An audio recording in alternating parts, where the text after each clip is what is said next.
Setting this thing up. Hey there.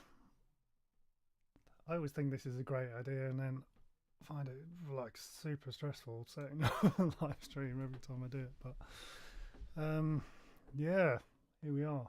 Seems like this is working. Can't be 1,000,000% sure, but if someone could drop me a message, let me know if this is coming through. If you got sound and video, that would be awesome.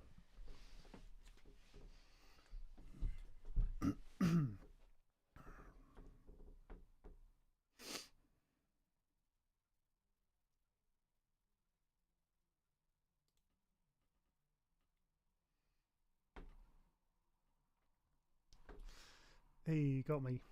Great. Okay, I'm just working this out. Yeah, sorry, I'm a little bit clumsy at this whole live streaming thing. It's not easy, you know. Got to put in a bit of homework to get it working. Nice one. Thanks for coming, guys. Hey, Andy Spencer, Josh Turner, TC.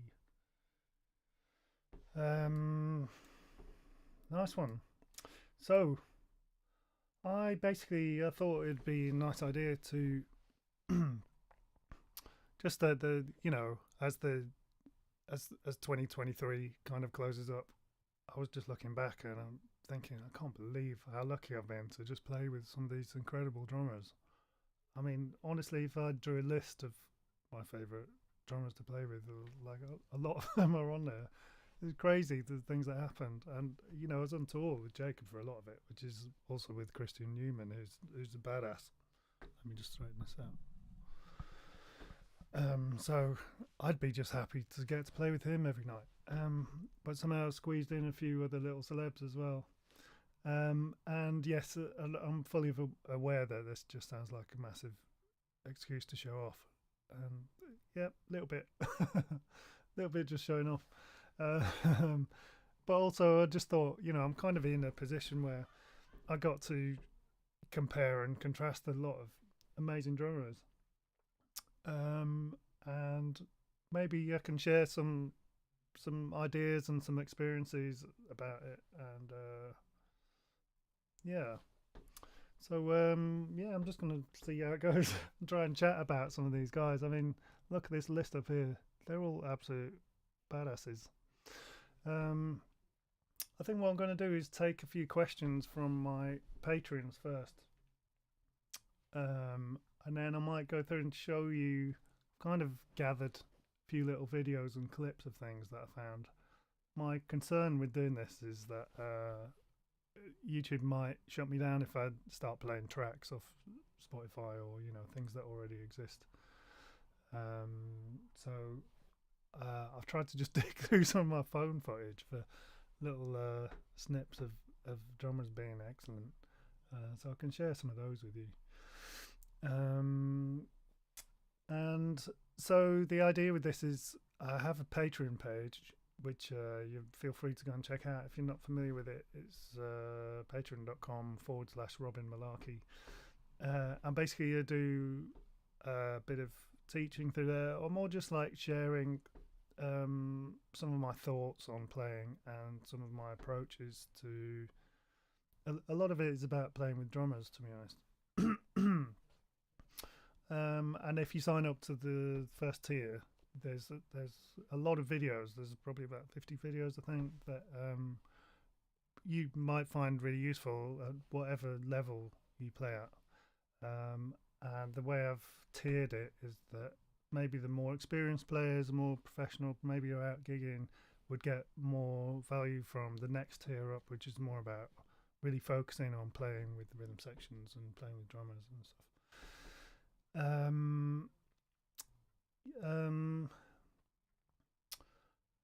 And you know, it's like I'm no sort of virtuosic bass player. I think one of the things that's worked well for me in the past is just being able to communicate well with drummers and do something that fits into the music and into the band that seems to help, and like hearing the big picture. And but I find that a good drummer is also, as you know, all the people on this list it'll fit into that category as well, just like they're hearing the big picture and they're like always doing the right thing that serves the music.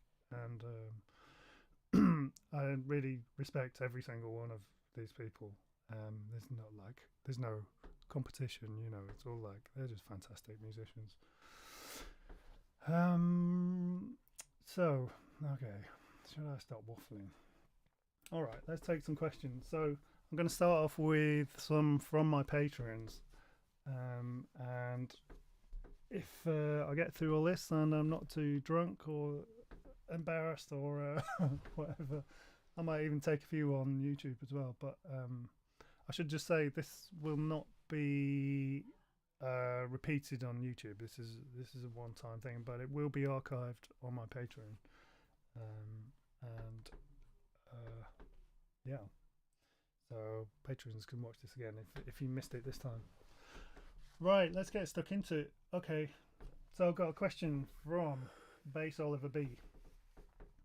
In what ways do you have to adapt your playing when playing with different drummers? Do you feel that you sound and play better with some drummers more than others? Well, yeah, I definitely do adapt a lot. Yeah, I think. Oh, sorry, let me turn my phone off before I do this. Oh, I hear the phone. I cannot see the phone. Sorry, 1 second. Schoolboy error. Let me just sort this out.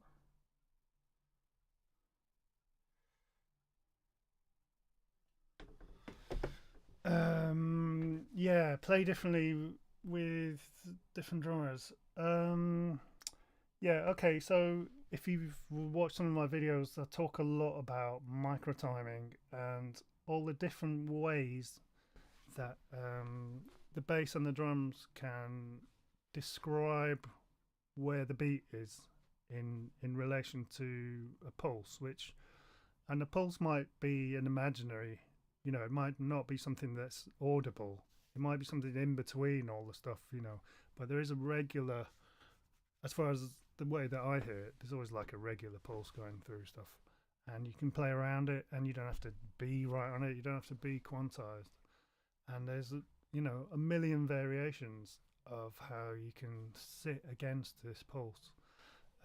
And that's the thing that I really enjoy about playing with different drummers, is that you can explore all these different feels. And sometimes it's just like it makes no sense that something feels so good, because you know that just the tempo is steady, and then maybe just playing, you know, for example, I'll play you some stuff later, but Lewis Cole playing Four on the Floor doesn't sound like anyone else playing Four on the Floor. It's like there's this kind of urgency to it, and like an incredible kind of energy that just, you know, excites everyone in the band, and it's like one of his special skills. Sorry, do I need to tell my wife to shut up? She's really shouting very loud.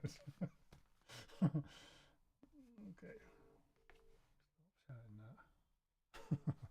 I don't know if you can hear, just like loads of hooting and screaming from downstairs.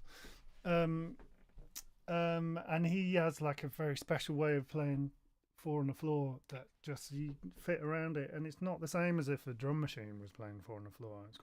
I don't know why, because the tempo is steady. It's about the way that all the elements of the kit sound together, tonally, and the placement of them as well. And this is like obviously a recurring theme. It's what comes back with every drummer. It's just the way the sounds that they've chosen and the way they balance them, the way they've changed their kit, combined with where they place things, to make an absolutely unique groove. And it's a unique experience playing with any of these guys on the list there. So I do adapt. Yeah.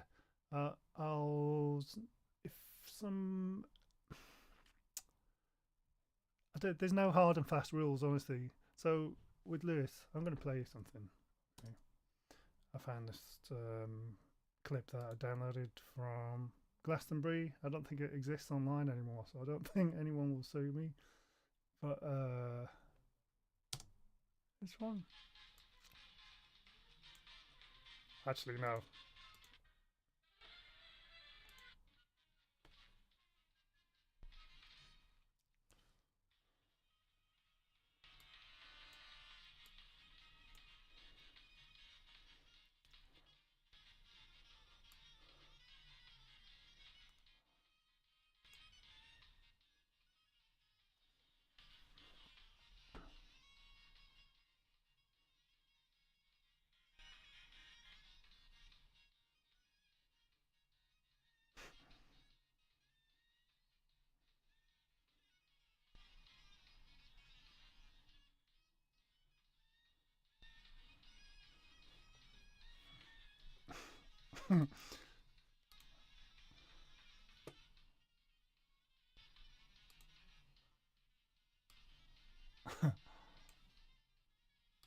Okay, so it's really exciting, isn't it? You know, you can see how everyone's getting all worked up about it, and it's just like the excitement is really tangible, and it's something about just the pushing thing and the regularity of the kick drum is so important.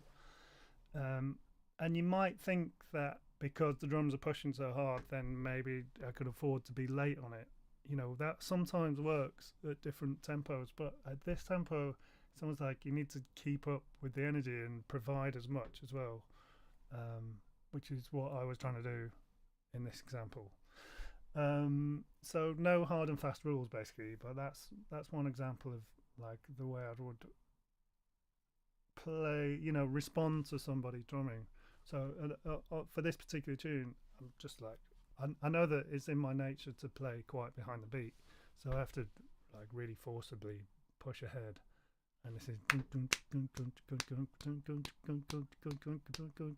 so it's those syncopated things being measured against the constant kick drum, and you want to kind of quantize them a bit, really. I hope that makes sense. Like,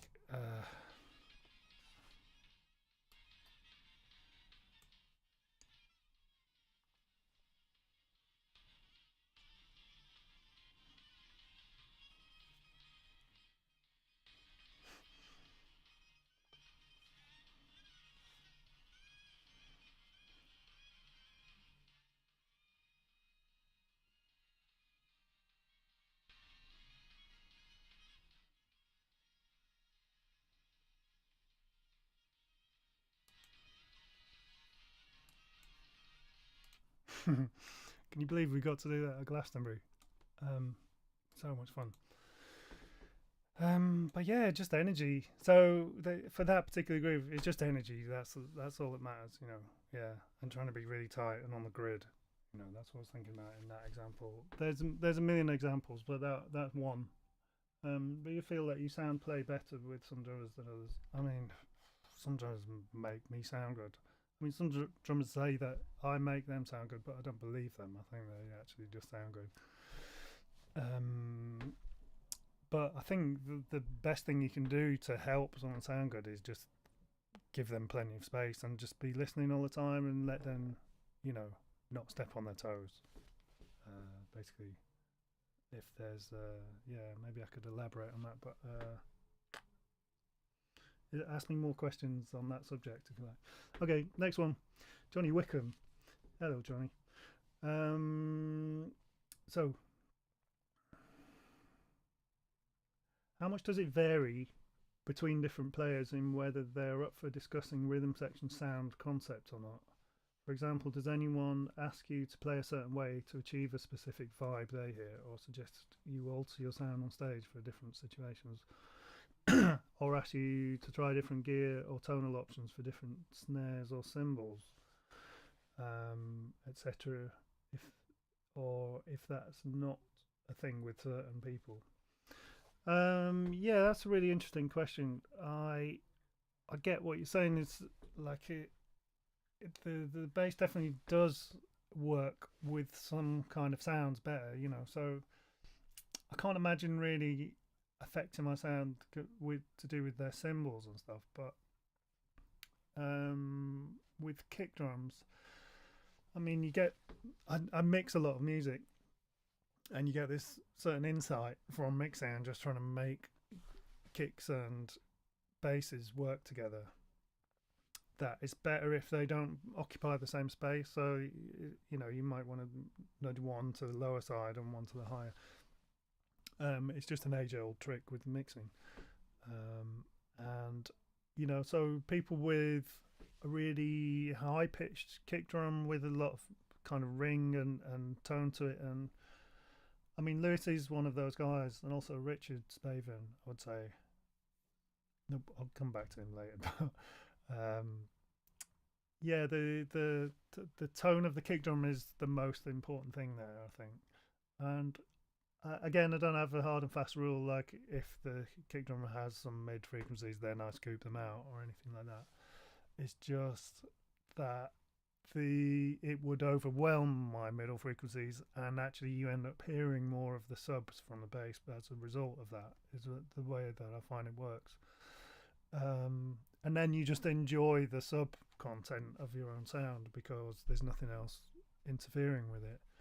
Don't go to massive. It's not like I have a go-to EQ for every drummer that I play with. It's just probably makes me play a bit differently and just enjoy certain aspects of my sound that are allowed to breathe through as a result.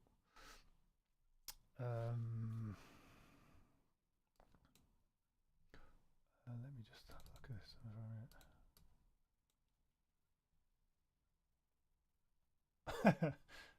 TC Bass is getting some rum. All right, good. That's the main thing. Just needed to check that. And would they ever suggest me changing my sound? I've never really had that. Can't think of any example of a drummer asking me to change their sound, and I don't think I would really do that to them either. Although, you know, if you're in a sound check and there's a problem, you know, something's not working, if something's ringing, if the kick drums are ringing a little bit because of the monitoring situation, then I'll be the first person to try and pick up on that, and I probably have to be quite diplomatic and make it clear that I'm not criticising someone's sound, but that we're just trying to make it feel good on stage. I don't know if it's particularly helpful or healthy to try and get people to change their sound, unless, you know, you're studying, you're just trying to work things out. I mean, I guess that is pretty healthy if you're like getting together with your friends and like try and shit out. I've done that before, you know, because you get this whole gamut of concepts of what drum sounds are. Like Questlove kind of came up with this thing where the kick drum only takes up this little thing. It just kind of goes.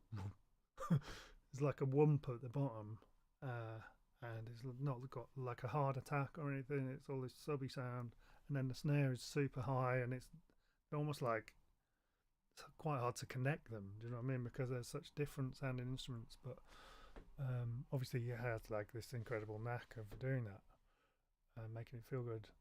But then you come back to Lewis or Richard. I mean, when you stand in front of Richard Spaven's kit, it's just this incredible, like, cohesive sounds. As soon as he starts playing, he's got it all worked out. I really respect Richard for that, because he's just like seeing his vision through, and he's not like trying to be a million things. He's just kind of decided what he likes, and his sound makes it sound so unique, and it just works beautifully. When you hear, you'll set up his little kit. We played recently. Oh man, I was going to find some footage of that. We played recently at Ronnie Scott's, and we haven't played together for a while. And he just set up his kit, and it was like, oh yeah, that's rich. It all just fits together, like nicely, sort of long sounds. Like the kick and the snare sound kind of similar in a way. I get this with Lewis as well, because I mean, he deadens his snare down a lot, usually puts a wallet on there, and then his kick is high pitched, and they just sort of sound like a similar drum but slightly different pitches. I think Rich's sound is a bit more complex than that, and he has all these real dark cymbals, but he makes this big cohesive sound, you know, that I really enjoy. And it's not even like, you wouldn't break it down into how would I respond to this snare sound or this kick sound. It's just all one big sound. Might have tangented a little bit there, but yeah, you know what I mean. It's a fascinating question, but I would say generally no. I don't really do that, and I haven't had a lot of experience of people trying to change my tone. All right, next question from Hey, it's Joshy. Any Dennis Chambers stories? What was he like to play with him? When I was getting into jazz and fusion, Dennis Chambers was one of my first drummers that blew my mind. Legend. I agree. I was coming from exactly the same situation. I was basically my way into jazz was back through fusion. So I was into rock, and I was into prog, and then I went back to fusion. And when I was about 19, 20, I was listening to John Scofield Band with Dennis Chambers. And that was everything to me. Yeah, so like it's really deeply ingrained sound for me, and like, it was such an honour to play with him. I can't believe it happened so many years later. He was a lovely guy. Like we had this Zildjian Day thing, so everything was kind of set up like this.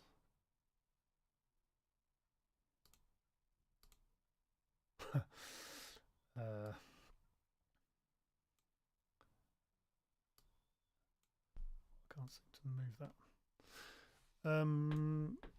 Yeah, so 6 different drummers, and it was like Dennis Chambers, Gavin Harrison, Ben Thatcher, Steve White, like killing drummers. And Dennis, I think it was this guy in the middle at the back. This kid, shit, can't remember. I think that's Dennis in the middle. And he turned up, and he was just a really lovely guy. He obviously, basically, he hadn't chosen the tracks that he was going to play, so the RMD had suggested some tunes to play, and he just went along with it straight away. So one of them was like a Tower of Power tune, because Dennis was, I don't know if you know, but he was actually on the Tower of Power tour for a little bit. And so yeah, he knows all those tunes, and we played a bit of What Is Hit. I'll play you a little bit. I think I'll get away with this. I don't know if he'd be super happy about this, but I thought he sounded killing. Dennis.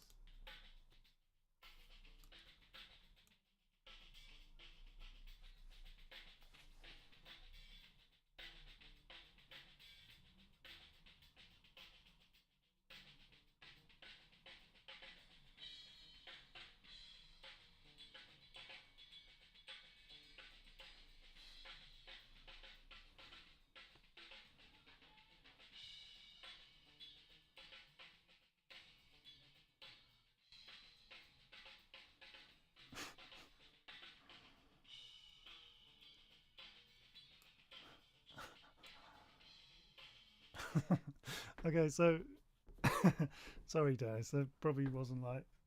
I don't know if you're happy with me showing that, but obviously I did a sneaky little video.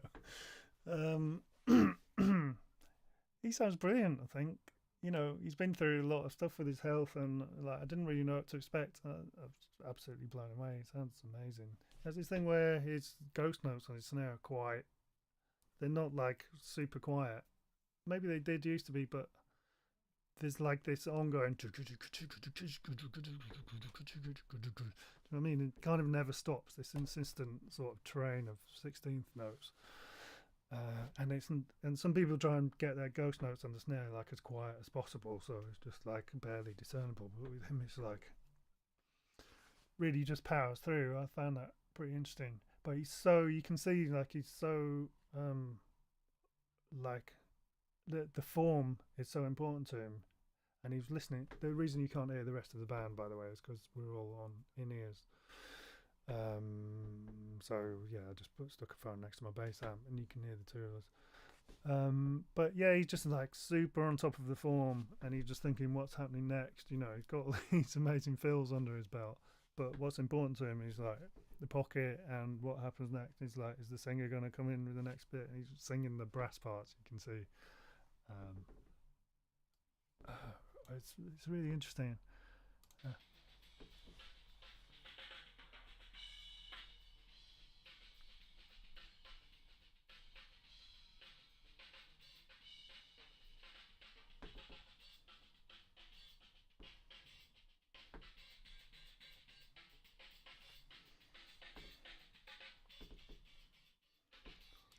Yeah. Anyway, yep, you get the idea. Yeah, he does a very good David Garibaldi. I enjoyed it. I mean, I felt like he was a little bit nervous on the day, like, and he was trying to make out he wasn't, perhaps, So he was yeah, I don't know. It was great. He was a lovely guy. Basically, he sort of softened up the next day. So this was the rehearsal, and then we did the gig the next day. And once it was over, he just was like a super sweet guy, and he was like, "Oh, you guys were brilliant." And he said, you know, yeah, he really enjoyed it. Basically, he was lovely. And listen, I'm going to play some while we're on Dennis Chambers. So I've got a bit of footage like this from my phone, and I've got a bit of audio from the session. So it's higher quality footage than this. But basically, we played one of the other tunes we played was Loud Jazz, which is a John Scofield tune, which is insanely difficult. And I'd actually never learned it. I sort of had to learn it for this. And it turned out he hadn't played it for ages, but obviously he had done for years, and just thought it would be second nature to him. But it was kind of a struggle for all of us. But, it came together in the end. And it sounded a bit like this.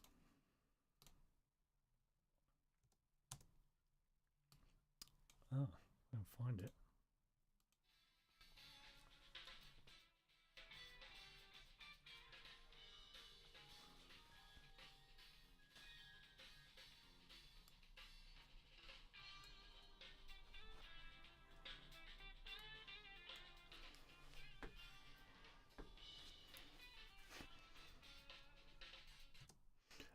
So you see that he just keeps looking across at me every so often and doing this little cheeky smile. And basically, there's something that I'd never clocked on the track. I think maybe it's not on the original recording, but it's something that they got into when they were doing when they were playing live a lot. And there's a hit on beat 2, and I just couldn't remember it. Kept forgetting every time, and he'd kind of look over and like, oh, yep, that one. Oh, I'm lost the place.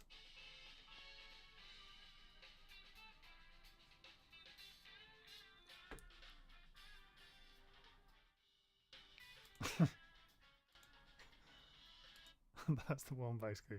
That beat 2 there. I don't remember that from the record, but yeah, he's like, give me a little cheeky wink.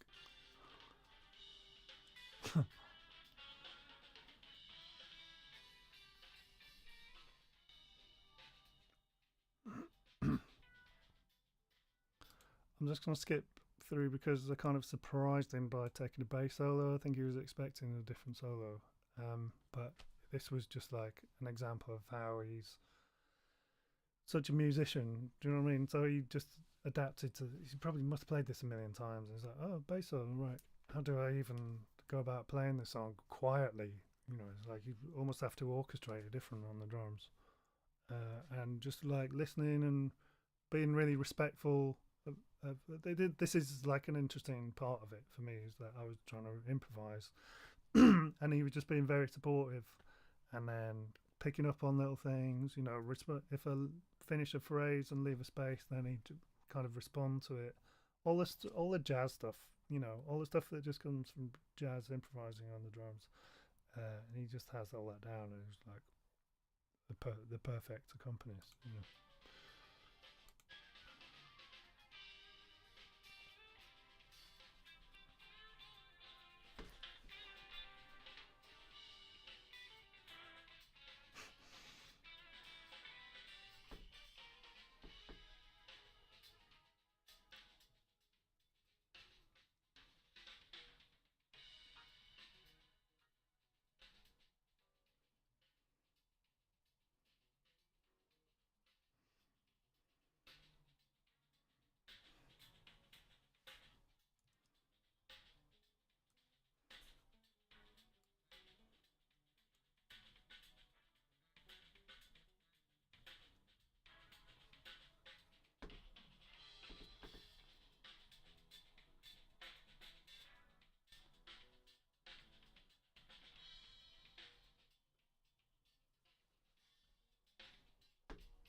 That's the one.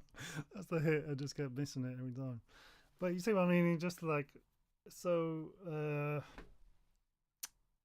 You're just like very aware of where you are in the song. So he's like, listen, okay, this is the right thing to do. And you're just thinking the big picture. It's like, okay, we're getting to the end bit now. It's probably going to move on to the opens it up like really in a really brilliant way, just making these longer sounds and opening the hi-hat a bit, and it all starts to go into the next bit.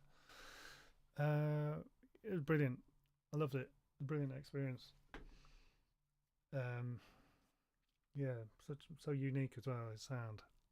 And the way he just like always knows exactly where those cymbals are. It doesn't look. Surprised he wasn't chewing gum. Me and my friend Andy Spencer, I think is watching, went to see him play a gig in Manchester in probably 95. And chewing gum, playing in the Manchester Academy, I think, and he did a thing where he threw his stick and it bounced off the wall and came back and he caught it. So brilliant. So a showman and just a consummate professional. Yeah, you can't beat this. Yaresh says, what do you think makes a drummer like Ash Soan so special and sought after? How are you able to interact with him musically that differs from other drummers? Of course, this could be applied to other drummers on the list. I agree. And let me just have a little drink of my orange wine. It's very delicious. I think Ash's thing is like he's just got his sound is insanely good, isn't it? His sound and his feel. It's the same every time, but they're just different sounds and feels, So like certain things that I think Ash really excels at, and it's just like his shuffles feel like he kind of wins at shuffles. Very good. Full points. But he's got all these tones as well. He's just like done all his homework. He's done a ton of rock stuff and funk and like got loads of stuff down. Super tasteful, but I think the big thing is just like the regularity. You just always know where the backbeat's going to land, and really dependable. Not like trying to impress anyone with licks or anything really. But the main thing is, even when he plays something fast, it's accurate, but it just feels good. Do you know what I mean? And I think sometimes people forget that with drum fills, that they need to feel good as well as like do all the other jobs that they do. I actually haven't played tons with Ash. We've just done a few things together, but it's always a pleasure. I can see why I've actually done some recording sessions with him, and he's one of those guys that he just gets it right first time. And a few of those, older, I hate to say it, sorry Ash, yeah, you might be older than me, but a lot of those older guys, Jeremy, Stacey and Ian Thomas, and people who've done a lot of sessions, they always kind of put me to shame when you're in the studio and recording a song for the first time. Just like they play through the thing, and the engineers might as well record it anyway, while we're getting a sound. And then you get to the end, and then I'm maybe scribbled out a chart, and I'm looking through it, thinking, okay, right, so I missed that. I need to think about how that bass line didn't really work in the bridge, and I'll do something with that. Meanwhile, you listen back, and the drum take is just perfect. All of those guys have that thing, and they've already worked it out, and they can do variations on it, but it's like sort of never make a mistake, and that is that star quality that you get from those big session drummers. So I'd say that's kind of Ash's greatest quality. I'd be so comfortable booking him for any recording, because you're going to get beautiful sounding drums, and the first take will be a keeper. So yeah, that's kind of gold dust, that. Okay.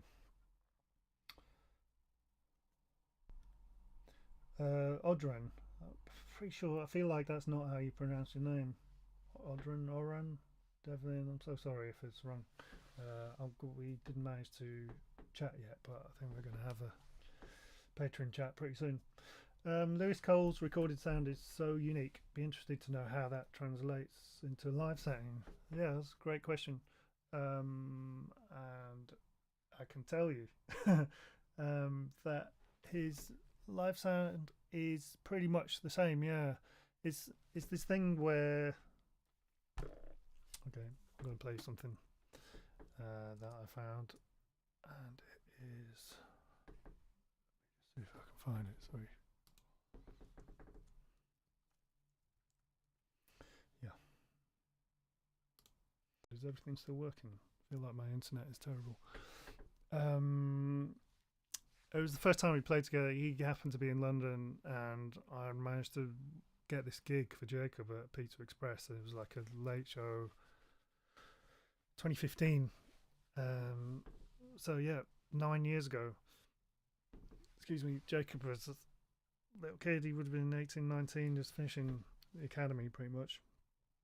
And he knew about Lewis probably better than I did, and we decided to do a trio with him. We had like a little rehearsal in the afternoon, and he turned up to the Pizza Express, so they've got a jazz kit, and just instantly, first thing he does is just start turning the lugs on it, and I don't know what he's doing. It's some kind of magical thing, the way that he tunes the kick drum, but it rings, and it has these harmonics that ring. It's not like a short sound, but it's such an aggressive sound, like he only hits it hard kind of thing. And maybe with like, I feel like with a wooden beater or something, it's like a poof, and it's like all this mid-range quality to it that it's just this thing I was talking about earlier. The kick's there and the snare's there, whereas, you know, some drummers tune their things like that, but with him it's like poof, poof, poof, poof.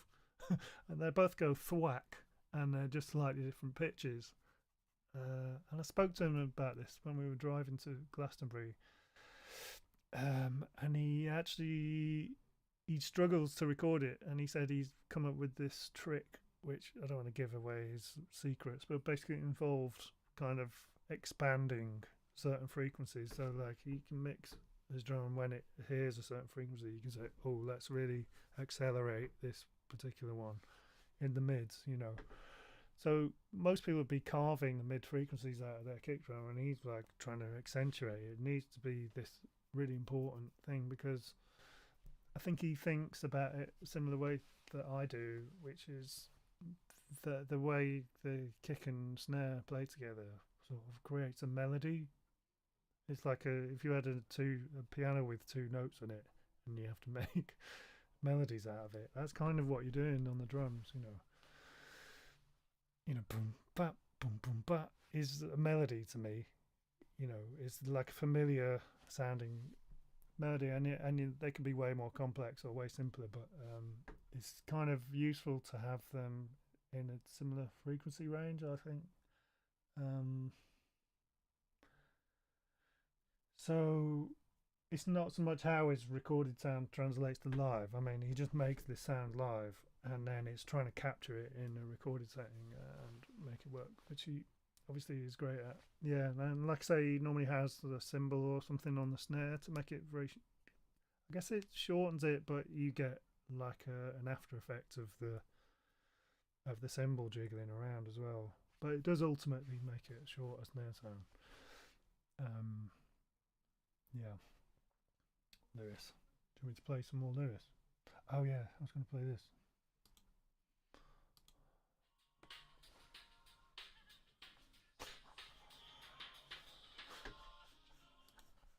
See what I mean? I mean, obviously it's just a phone in the room or something, but the bass drum is kind of violent, and he just doesn't.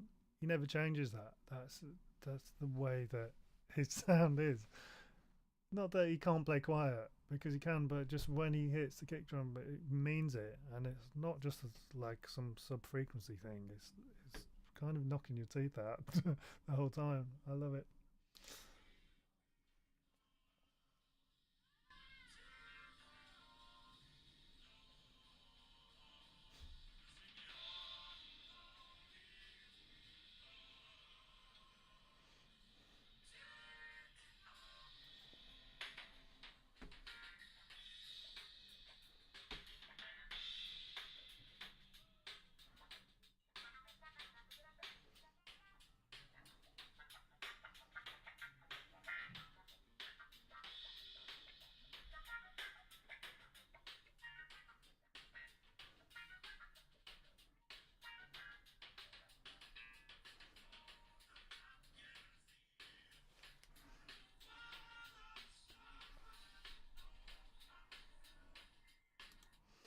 Anyway, you can listen to this in your own at your own leisure on my SoundCloud page.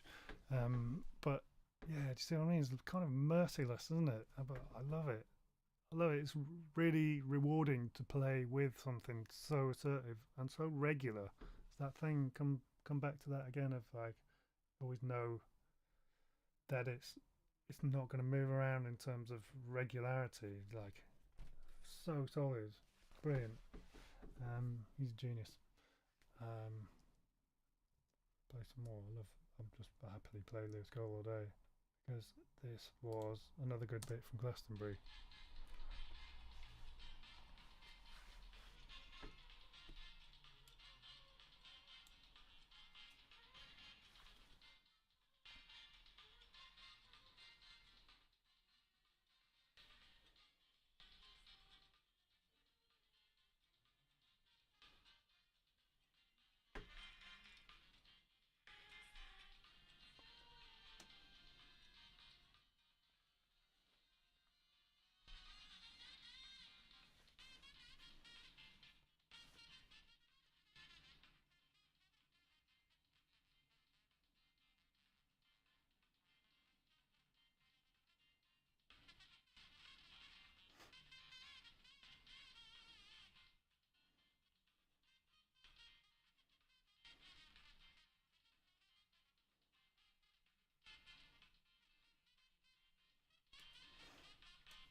He always there's another thing about Lewis. He always does those fills that go right across the bar line, and it still is so syncopated and it's still grooving away, and it's like it doesn't resolve. And it's kind of keeps you on the edge of your seat, you know, because there'll be the regularity.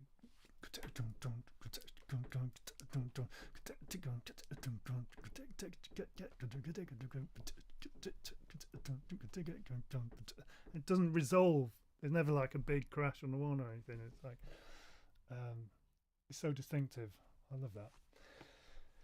Yeah, he's the man. Yeah, I really enjoyed that gig. Okay, where are we up to?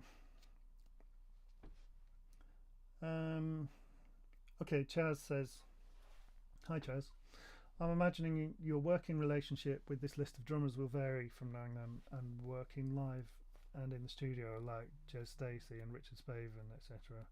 And knowing how they work to meeting for the first time, having little or no rehearsal and maybe not even exchanging any words and having to go straight into performing, only having heard them on albums, etc. Would be good to hear about it. Also, it's not all about you adjusting to them. They have to do the same. Maybe some are better than others. Would love to hear about working with Dennis Chambers too. And Keith, keep your car safe. Carlock." It's like Carlock and Robin it's a perfect combo, isn't it? Robin McCarthy's Keith, keep your car locked. Didn't think of that before. That's genius. We should be a rhythm section. I'm gonna have to just work back through this, Jazz. Yeah. From knowing them and working them like Jazz and Richard, yeah. To meeting for the first time. So Keith Carlock was an example of meeting for the first time. I feel like I had the same relationship with Keith Carlock that I had with Nate Smith, which was like knowing that they're absolute badass and somehow trying to prove myself, you know, because they didn't know who the hell I was. And I still think, you know, they probably left at the end not really knowing or caring too much either. You know, I don't think I made a great impression, but I've just obviously really enjoyed playing with them. But sometimes you're just at the mercy of, like in a recording, we were at this great studio, but they just had DT 100s, which are the worst headphones ever, and no bass frequencies come out of them. So it's like, I know that my bass sounds all right in the main room, but for us monitoring, it's like it sounds like shit. And no matter what I do, especially things like making big, long, warm sounds that would normally like excite a drummer and stuff, felt like that was taken away from me, and it's frustrating. So all I could do is just play my best and not imagine that he was imposing those ideas on me. But obviously all just in my head anyway. And just try and enjoy it and play something that's going to sound good in the control room. Carlock was astonishing, by the way. Played this long piece on oh my god, I've forgotten the name of the thing. I'm gonna leave links to all of this stuff later on, but like I said, I couldn't include a lot of it for copyright reasons. But he played this thing, and yeah, my enduring vision of him was having these DT100s, which are the worst studio headphones. And at the end of the song, which was like 9 or 10 minutes long, gets this massive climax, and the horns are building, and everything's going crazy, and the drums are basically soloing for the last few minutes. And I was stood in the same room as him, but we're on cans. But there's just this kind of wind coming across from the drum kit, just like the sheer amount of energy. Everything is going like from behind his head, or his feet are going, just like wind coming off the cymbals and from the limbs, and I could honestly, it was like there was a fan blowing in my face, and the energy just felt insane. But his headphones were like this, and he's playing, and he just really needed to hear the click, because we've done 8.5 minutes of the track, and best if you don't lose it now. But giving it 1,000,000%, and like just somehow keeping one ear on, and yeah, legend, another legend. That I'm not worthy, but that's my Keith Carlock story. So yeah, but I guess what I was saying is, someone like him, yeah, that was an example of not having a rehearsal or getting to know them, or having any way of just like breaking the ice first. Just straight in there, and it's really difficult. I don't enjoy it. I wish there was a way that you could always make it, that you could,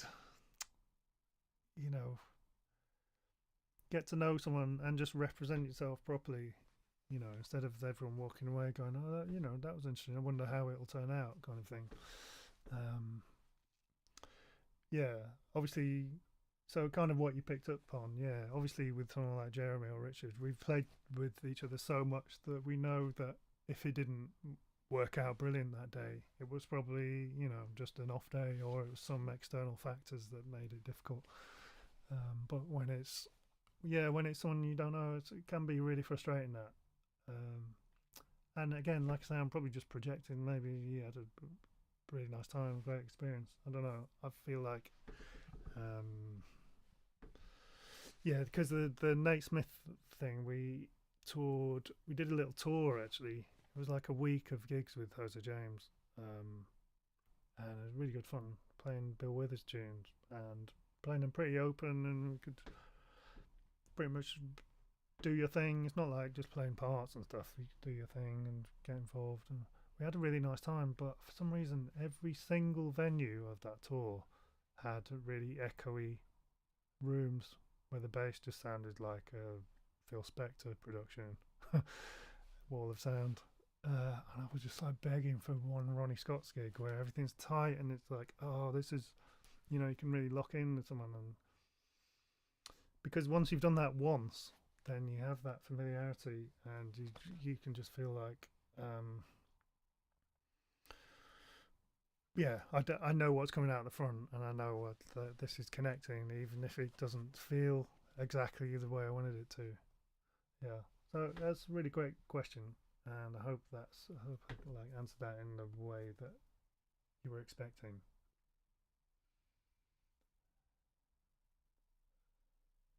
Yeah, okay. I think I've got you there, Chaz. Hey, it's Joshi. Says, have you found any common traits amongst this group of drummers? They're just all killing.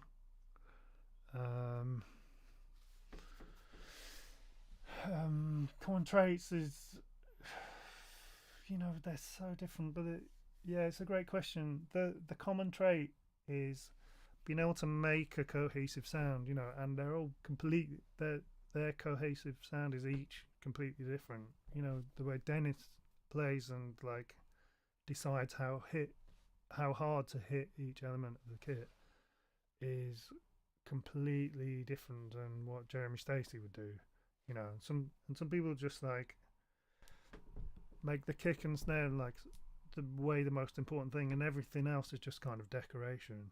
And I think that's something you learn from doing a lot of drum recording, is that the top kit can be quite hard to keep under control, and it's just best to play the hi-hat super quiet most of the time, because it can get really harsh and brash and ringy and like spoil things, and it bleeds into the snare mic. So it's like a real pro recordist approach. Try to get rid of this picture. But what was I saying? Sorry. What was I saying? The thing that makes them all. Oh yeah, he's just making a cohesive sound. Yeah, and just tuning your kit and then playing them appropriately just to make this big whole sound. And then obviously the other thing is that, you know, they're just all the people in this is a very, very high level. So there's a few things. One is like consistency, like having a regular backbeat, because when you play with someone who just, it isn't, you can't depend on where the strong beats, the four on the floor or the backbeat is going to be. It takes away some of the enjoyment for me. The other thing is the sound, just making a cohesive sound that all fits together. Another is just like listening and responding in a certain way that's appropriate, you know, and having like a knowledge of music that is so deep that you know, and so much experience that you know in any given scenario what is the right thing to do. And I think all these guys have that. Yeah, absolutely. Is this a good time? Chaz says, how can you tell when the stage is level? So I'm not going to answer this one, okay? I think we can all see where that's going. Just going to leave that on there. Let's just go off on a little tangent here. I reckon I've got another half an hour in me yet, surprisingly. Just want to big up James Maddren, who was also on some of the Jacob stuff. Nope, that can go away. There was another gig we did at Peace Express, the next one that Lewis couldn't do, and yeah.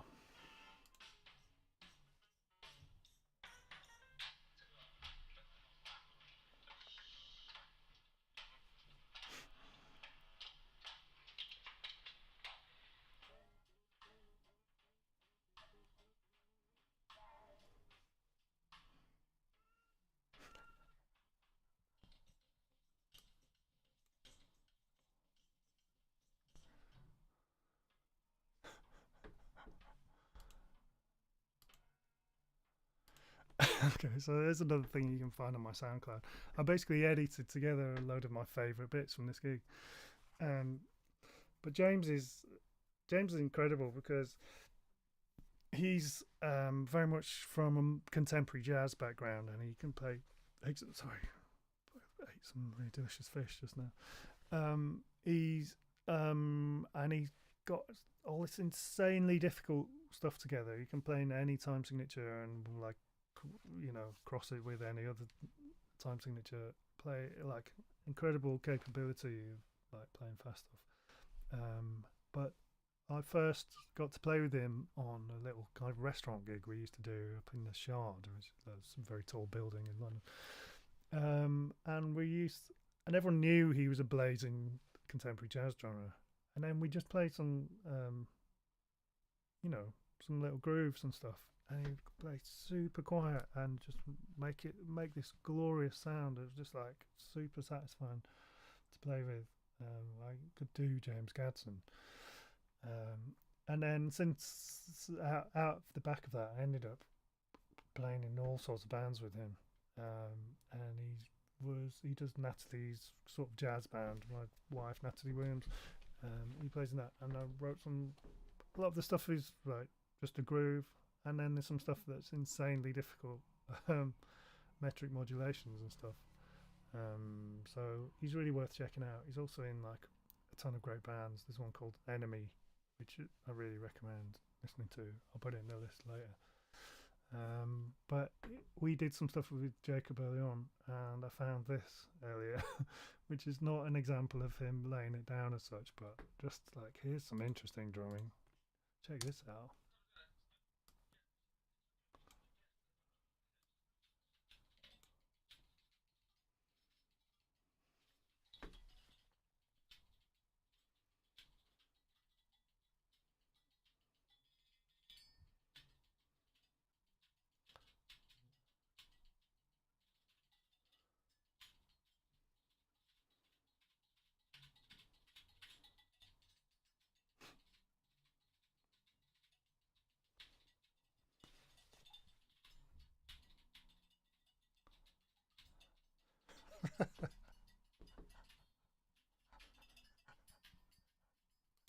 Yes, that is a Grammy.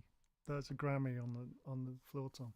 I think Jacob had basically sung him an idea of what might be not some nice percussion to go on top of his track, and he just interprets it like that. So that's James just freestyling with some small prompt. So you get an idea of what a flipping legend this guy is. Okay, just had to have a Maddren moment there. That's over now.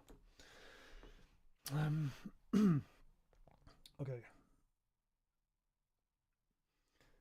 Umo says, how much do you adapt your playing to different drummers versus how much they adapt to you? I think I kind of covered this, to be honest. Do you ever get feedback on how they change some aspect of their playing? It's something that I guess is, you get to a certain stage and you maybe it's not at the high on the list. If I'm going to discuss things from a rehearsal, it's usually not to do with, you know, sound or things, but yeah, definitely discuss the way that we play something. Like, oh, it'd be nice. So yeah, I might suggest something like, oh, it'd be nice if we really lean into the bridge on that section, or, you know, I think that thing could be pushed, or, you know. But again, it's like this idea of like a producer's point of view. So you're trying to hear stuff, the big picture, and yep, there's definitely drummers that would suggest stuff to me. To be honest, like Martyn usually has really useful stuff to play. So he's the drummer with Soul Family. Probably plays with him more than anyone else. We went to college together in Leeds, and he's like super versatile drummer. But he will often suggest stuff to me. He's like, "Oh, did you? I don't know if you clocked that the bass does this on the original or on this version, or like, you know." I think it's usually something like, "Oh, that notes might work longer if it's longer, or if it was slightly placed differently." And he's usually right, and I'm very open to that stuff. Someone like the other guys don't really say stuff like that. It's usually a bit more expansive, so it's like more about the feeling of it. You know, nothing too prescriptive. But yeah, if we discuss like the way that a rehearsal went or something, usually with most drummers, it'll just be like, how can we make that section work better? And it could be anything, and maybe try a couple of things, or maybe you could go to the ride, or it could be a bit heavier, or, you know, maybe I should step on the octave. Yeah, it's nice when everyone's just on the same page trying to make it better, you know, make the song better. Let me get through some of this.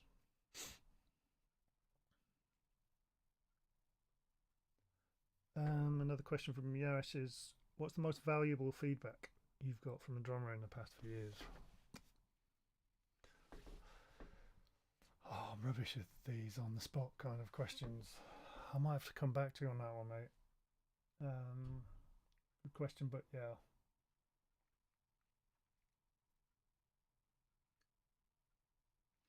I mean, not in recent years, but in my earlier jazz life, you know, I was playing a lot of jazz, a lot of double bass, and I would often get a comment that I could be playing more on top of the beat, because that was like, it's not even of a time. It just is, you know, kind of jazz works better when the bass pushes, and I'm not an intrinsically pushy player. I think my style is of playing is better suited to other genres. But jazz players would often suggest that I try playing more on top of the beat. That used to be honestly like quite a common thing, and I think part of the reason why I don't play so much straight ahead jazz anymore is just that it's something I have to really work on and be conscious of, and it doesn't come super naturally to me. But I do appreciate that good jazz players work on that. You know, it's an important part of what they practice. But yeah, I would say that. Andy Spencer, sorry if this sounds like an interview question, but flipping on its head, what would these drummers say about playing with you? For instance, for reference, Rich Spaven called you a naughty little bass player when I spoke to him after a gig in Manchester. Yeah, Rich likes to call me an undercover rude boy, which is like a sort of disguised compliment, or is it actually an insult? I think he's basically saying, "Oh, I like your bass playing, but you don't look like you're a good bass player."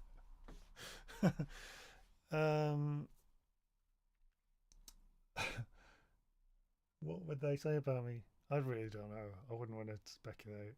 I don't know. They do say nice things to me. You know, people say to me, "You're my favourite to play with" or something. But they could easily say that to everyone. I mean, it's never going to not go down well, is it? Yeah, I don't know. I'm not going to spend too long on that one.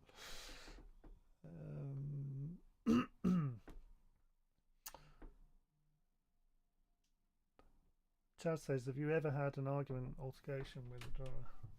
Undercover rude girl.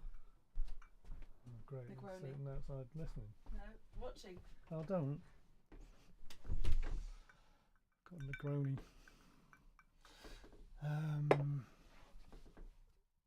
So. We got to.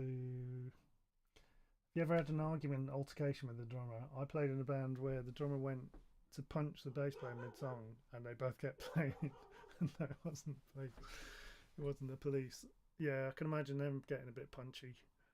I don't think. I mean, I sometimes get violent feelings. It's usually towards like audience members more than people on the stage, but I've like fallen out with the drummer. Not really.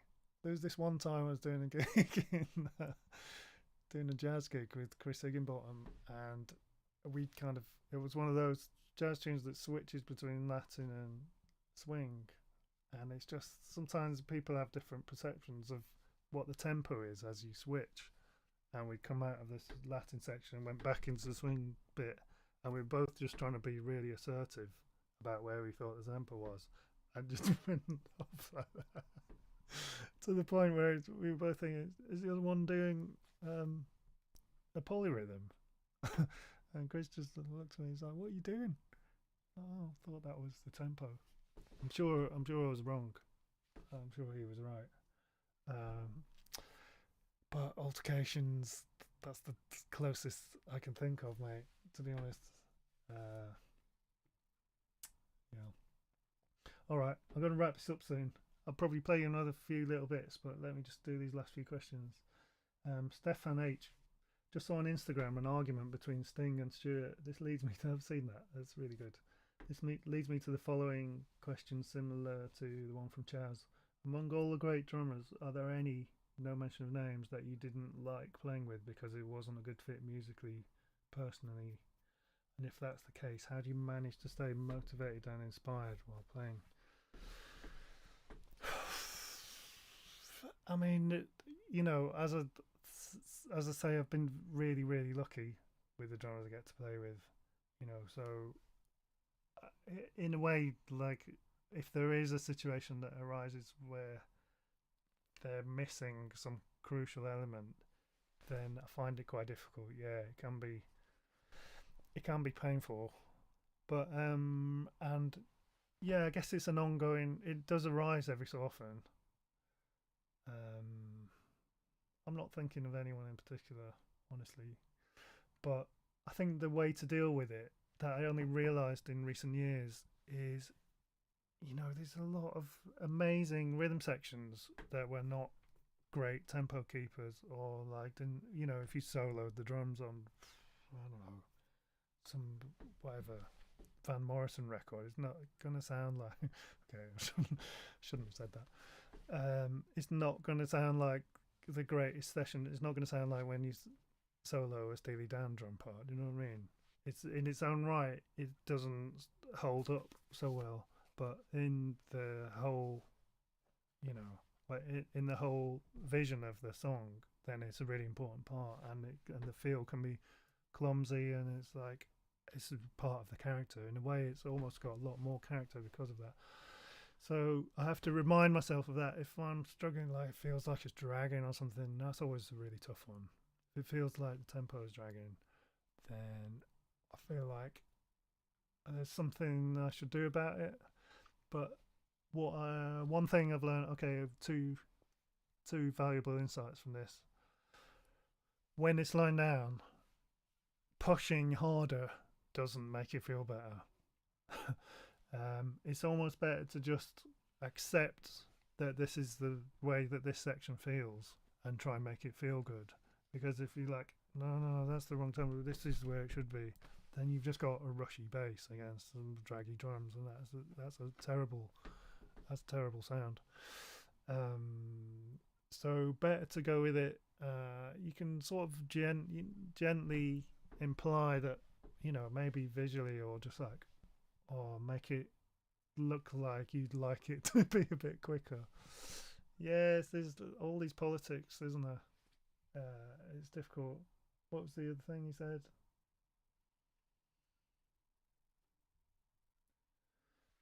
No, I think there was something else I was going to say. I've forgotten. Yeah, I've forgotten. But yeah, best just to not make it. Oh yeah, the other thing I was going to say is, just play strong.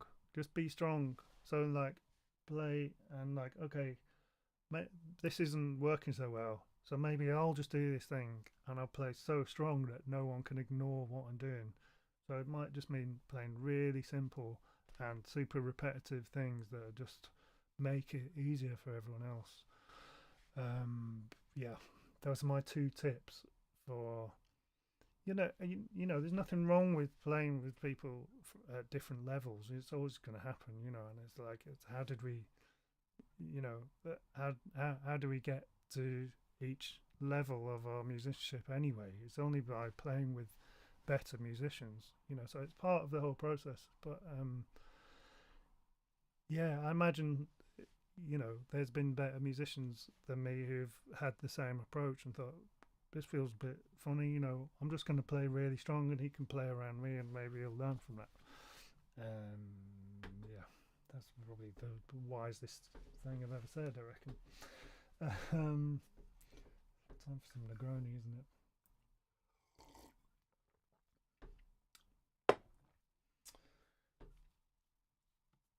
Yeah, I think I'm through the questions. So yeah, if anybody watched this, then I hope you enjoyed it. Yeah, done pretty well on not dishing the dirt. Let me just have a little quick look through these YouTube questions. I was playing with Gavin Harrison. Have you had a chance to hear the recording? I actually haven't heard the Zildjian Day gig. Gavin, that was the first time I played with Gavin. And everyone always thinks I played with him because I played on a Steve Wilson album, and he's very much associated with Steve Wilson. But yeah, so nice to meet him. He actually knew my dad really well, and we had like great chats. He played like this. Everyone else kind of played a song, and Gavin was like, went way beyond. He was like, I worked out this whole thing that we're going to do. It's going to go between different feels and songs, and like drum solo that just with some insane stuff in it. He was way. I think he, has Gavin, because of his reputation, has a lot more to prove, I guess. And he definitely like deliver to all of his stuff that he can do and nobody else can do. Like an enormous drum kit, and he's like very in control. And it was interesting because we played some of his stuff to a click, and he's doing these metric modulations and stuff, and he's just so comfortable with them. Like it was really difficult. We were all really struggling to play to the click with the stuff that he was doing. So I mean, yeah, really like impressive. The way that it was locked, you know, it was just so when you could hear against the click, it was just exactly right. You know, it's like he's practiced these things a million times, and he's so good at it that it's just exactly on the grid. So yeah, I was so impressed with that. He's amazing. Yeah. Anymore. Dennis Chambers makes it look easy. He does, doesn't he? Yeah, it's so impressive. Oh, somebody said they can't hear it very well. Well, nearly finished. Ah, shit. Okay. All right. Well, I hope you got. Apparently, the sound went a bit funny for some of it. I'm sorry about that. I'm still learning. I haven't done a lot of these, but thanks for your questions, guys. I enjoyed it, and I'm going to archive this on my Patreon page. So if anyone ever wants to go and see it, it'll be there, and you can watch me mumbling on for like an hour and a quarter, and see if you can get some precious nuggets from it. At least there's some. If those clips didn't come out very well, I'll post them up again. If there was some audio problems, but yeah. All right, I think I'm done. Yeah, nice to have you along, guys, and thanks for listening to my ramblings. And see you next time. All right, see you in a bit. Let me see if I can work out how to stop this. Bye.